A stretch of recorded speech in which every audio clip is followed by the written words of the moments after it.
The following is a Living with Victory encore presentation. Welcome to Living with Victory Ministries podcast. Today's podcast is brought to you by Teague's Grocery and Corner Cafe at 130 Soco Road in Maggie Valley, North Carolina. In a moment, we'll join Tony and Lorraine Giorgio with today's message. There's a promise coming down that dusty road, and from his holy hand, healing virtue flows. He's got the keys to what you need. Death and hell he will defeat. Oh, there's a promise coming down that dusty road.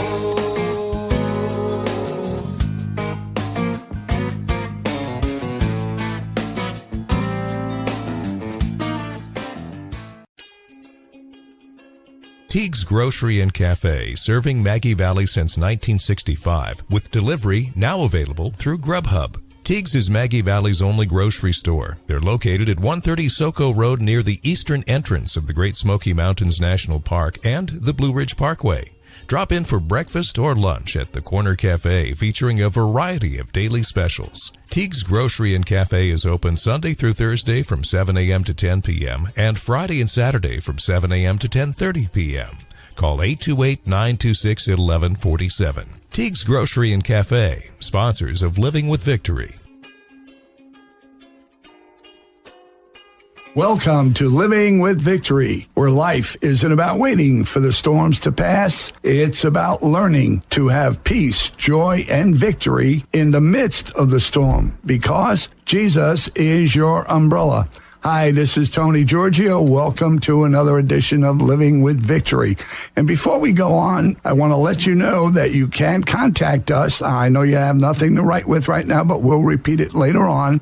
But if you do want to contact us, very simply, it's at livingwithvictory@gmail.com. You can send prayer requests. And also, we'd love to hear what you have to say about the programming. Do you like it? Don't you like it? What do you want to hear? It's okay. You can tell us. Be truthful. And we'd really appreciate it. And also, if you want prayer requests, send them on. Okay, so that was livingwithvictory@gmail.com. And without further delay, I want to introduce my wonderful wife, Laureen, who has the topic of the day and the scripture of the day. Laureen. Hi, everyone. Thank you so much for joining us. Today's topic is the love of God working through us. 2 Corinthians 5:14. The love of Christ compels us. Luke 10:27. You must love your God with all your heart and with all your soul and with all your strength and with all your mind, and love your neighbor as yourself. When we see someone who is hurting, how do we react? Do we feel uncomfortable and don't know what to say, or simply ignore the situation and turn away? Or do we allow God to compel us with his love to help? This is a choice we have to make. Choice, yes. It doesn't come naturally. We do have to make this choice. We have a dear friend with us today who has decided to help and has been helping for 25 years. Oh, yeah. Anne Curtis, also known as the Queen of Hearts. Anne is a registered drama therapist, has a master's degree in interdisciplinary arts, certified trauma services specialist, bereavement educator, healing arts humor specialist, actress, lecturer, presenter. Anne brings all of this knowledge, all of her love and creative imagination to patients with life-threatening diseases and their families. She does this in the area hospitals, hospice, retirement homes, and support groups. And thank you so much for joining us today. And please tell us, why are you doing this?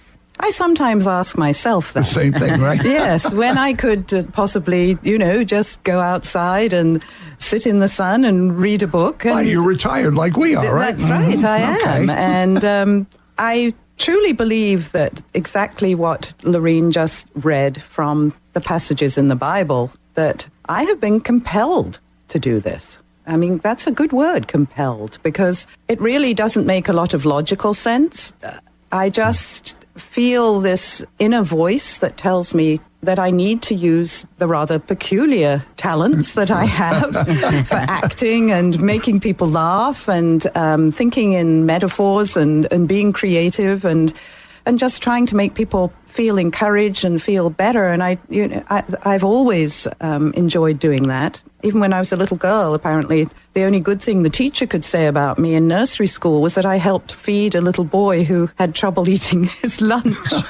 See? Yeah, so not much has changed, but I think that we're all called by the Holy Spirit, really, to use whatever talents we have to make this world a better place, to reach out to our neighbors, and whatever situation God puts us in, somehow we're given the strength to say and do the right things to help others. You helping that little boy to eat his lunch was a very important thing. Not many people would have taken time for that little boy. And hope and encouragement and caring about somebody's needs is, I think, more important to me than getting an A in algebra. I think that people often don't realize that everyone has a talent that can bring joy to other people. Recently, we had a situation on our street where one of our neighbors, her son, who was an only son, was murdered. And people don't know what to do in situations like that, and to just reach out. And, I felt that my role was to rally the neighbors round and encourage people to do something. And so a group of us went up there, and,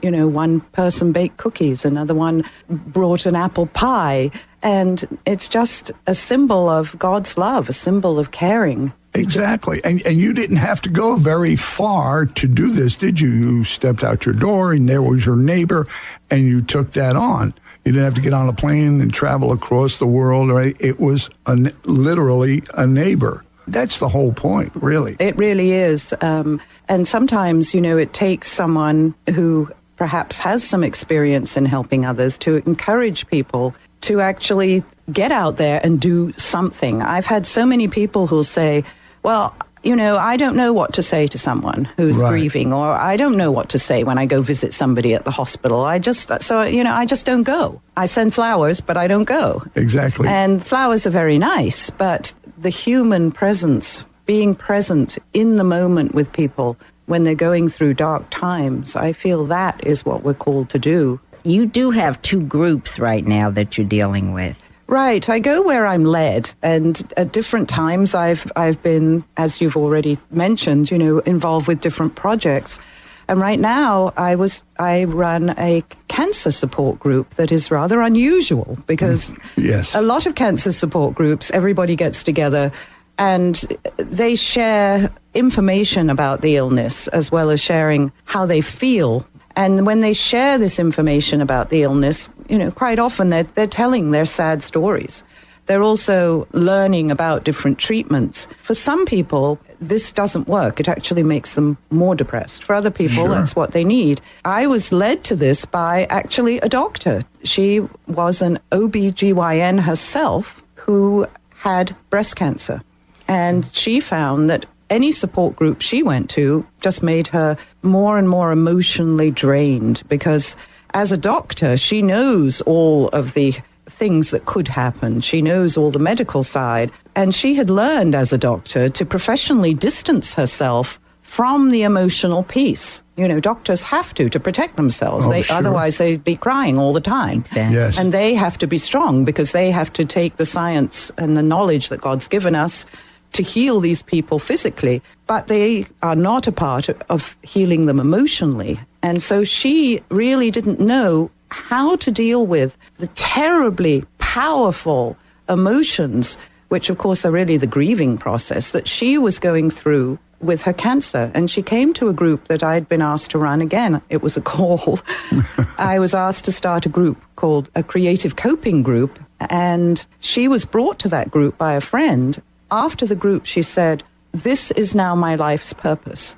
I want you to start a cancer support group for people like me and for caregivers that focuses on joy, that focuses on how do we bounce back? How do we cope with difficult emotions? What are the resilience skills that will get us through this?" Right. She loved the humor in the group. She loved the art that we were doing. She loved the singing, the jokes. So I'm actually rehearsing all those skills with people so that when they need it, they have it ready to use.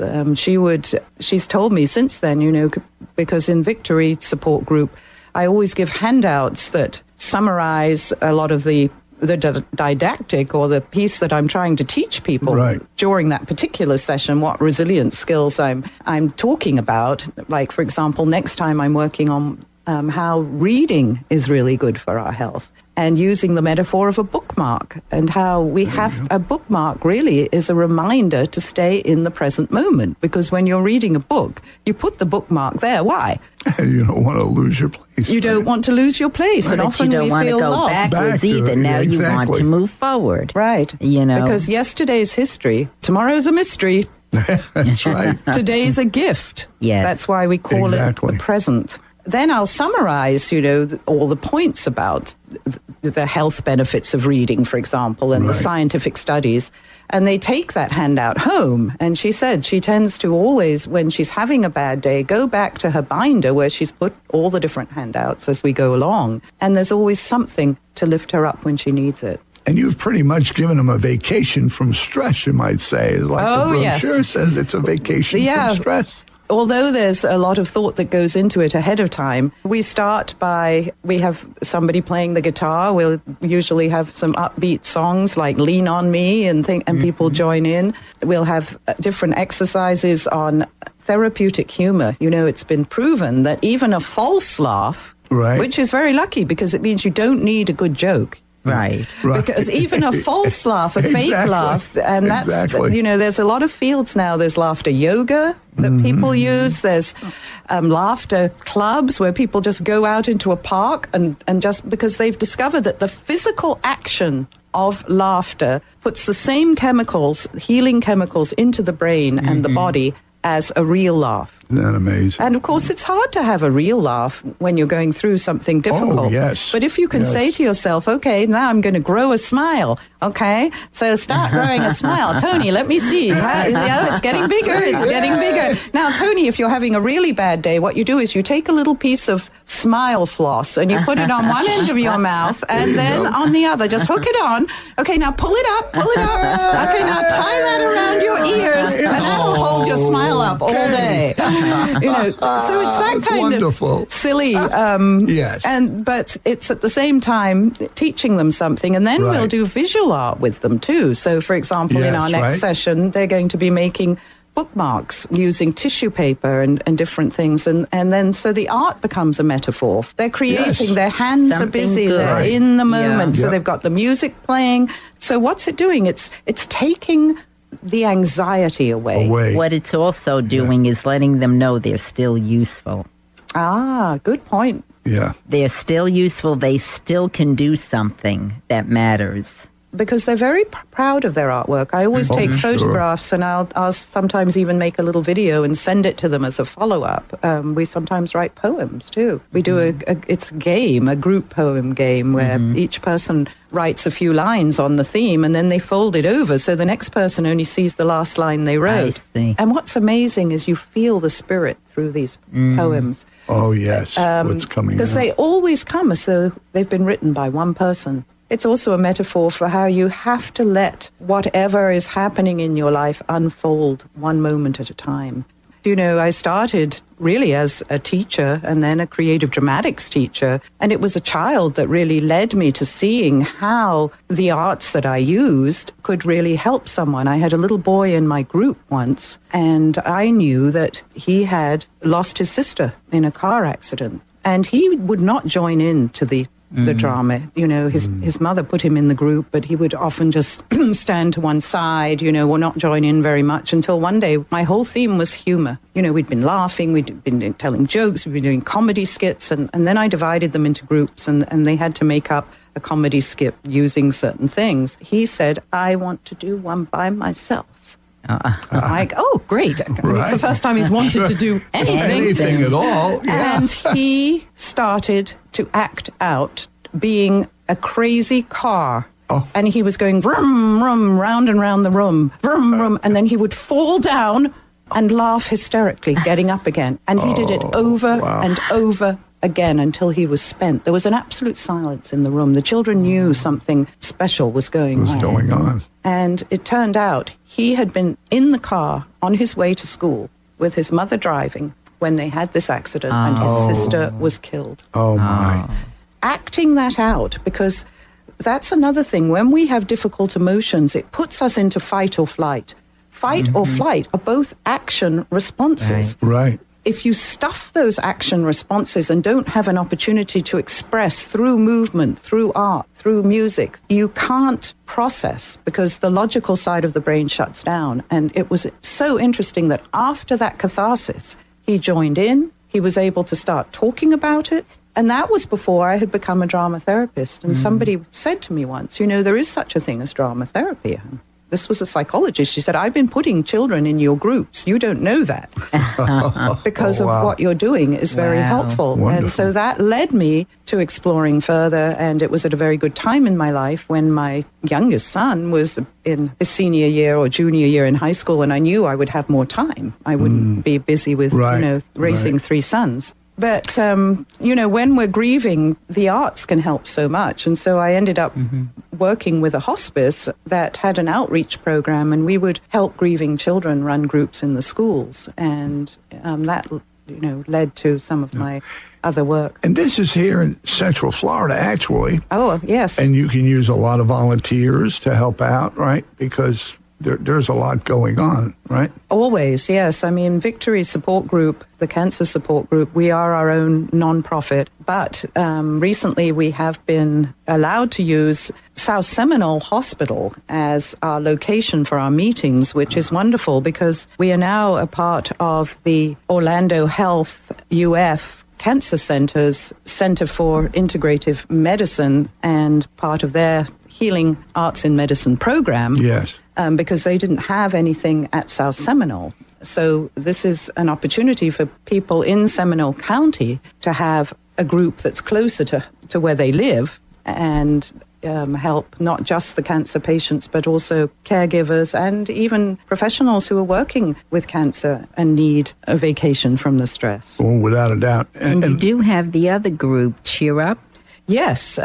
Cheer Up is a very fun group. It's actually working with people with Parkinson's disease and their caregivers or family members. And it's using improv comedy and theater techniques to help them with the symptoms of their illness. So theater actually fits really well because Parkinson's, they have a lot of different symptoms that are to do with movement. And of course, actors have a lot of exercises that are fun and teaching you to be aware of your gestures, aware of all the different muscles in the body so that you can move smoothly. And so I can use all those different techniques to help them with movement. Also, theater people are always working on their speech, which is another piece in Parkinson's that is hard for them to deal with. So we do tongue twisters and they make up skits. And of course, the improv, they've proven that, creativity helps the aging brain and keeps neural networks growing. We actually can grow new neural networks through having a lot of novelty in our life. Well, there's nothing more novel than improv. Right. And what we teach them is, and I do the same with other groups, the cancer group as well, is that we have to say yes to whatever's going on in our life. And then you say, and. Okay, so yes, this is going on in my life, and now how do I take one small step to deal with it? And that's just like improv, because you're handed an object, for example, and told, okay, this go with it. This bottle of water is going to explode in 2 seconds, and you have to go with it in the skit and make it funny. Exactly. So you add to it, you say and then after you've done yes and, you act as if. One of the wives of somebody who has Parkinson's in my group said her watchword this year is pretend. Act as if things are better than they are. Because that way you find joy. That way you can stay positive. That way you can still have hope. Exactly. And when someone gets sick like that, they don't know what to say. What is the main thing that someone can do to help a patient? I think the main thing is to see them as the person that they know them as, and not as an illness. so often when people go into a hospital room, they think of the person as ill and that they really can't talk about anything else. So they sort of cringe against the wall of the hospital room and say, "How are you?" Right. Well, duh. Right. I mean, you can say, "Oh, I'm so sorry that you have to be here and that you're dealing with this. And I know that you're strong and I know you're going to, cope the best that you can." And then you can talk about other things. Sure. I remember when you walked in on me in Florida Hospital. I mean, I was almost half dead, really. And I forgot that I was in a hospital. Well, I took you on an imaginary journey. And you did, Do you that's remember right. that? Sometimes I'll say to people, I know you love it in this hospital bed, but if you could be somewhere else, where would you like to be? And where did you want to be? Believe it or not, back then, I wanted to be in the mountains in a cabin. Where are we, dear, today? In the mountains. It could be a little smaller cabin. Yeah, right. The funny thing was, you had no idea at that time that you would end up living. Not at all. Not at all. In a cabin in the woods, in the mountains. Yeah. Watch out what you wish for. Right? Absolutely. I always tell people that if you listen to your inner voice, if you listen to the spirit within you, you will say the right thing. If your heart is in the right place, 99.9% of the time, God will inspire you and the right words. I've had this happen to me over and over again. Right. I've been put in situations where I'm like, "Oh God, please," because I really don't know. And somehow the right words come out. And if you say something that perhaps wasn't as helpful as you would have liked, well, fix it. That's right. That's right. Exactly. But that's the point of this, the way we started today. The love of God compels us to want to help other people. How do they reach you if they wanted to? The phone number for Victory Support Group is 407-920-5414. You could call that number for Cheer Up as well. Or you can email Anne at ac_hearts@hotmail.com. And all these groups are free. That's another piece I'd like to get wonderful. across. That is a community service here in Central Florida, without a doubt. So if anyone is going through the trauma of cancer or Parkinson's, you're missing out on a wonderful time coming to these groups. Oh, yes. Because Anne is one of a kind. You would have a wonderful time, plus help your faith to grow, feel better while you're going through your storm. Go through it with peace.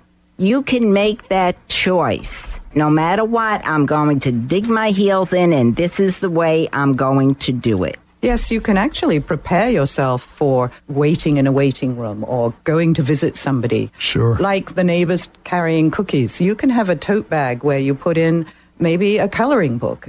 Make sure you have music on your phone that's going to distract you. Bring a game to play with a patient, or, pictures from their last holiday. Exactly. Things to talk about that you would if you were in one another's homes.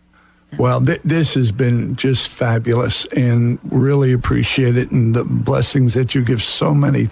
But just remember Anne, the Queen of Hearts, and that she is here doing her work, and you can contact her at 407-920-5414 and ac_hearts@hotmail.com. Pick up the phone. Email, whichever. Please do. And go with a spirit of having fun and healing. God bless you. And remember, we'll see you next week. And remember, Jesus is your umbrella. In the storm. You're singing in the rain. Amen. I'm singing in the rain. Just singing in the rain. Woo! Thanks, Anne, very much. Thank you. You can become a Living with Victory Ministries patron with a monthly donation of $5 or more. Simply go to livingwithvictorync.org and look for the donate button. That's livingwithvictorync.org. Thanks for listening.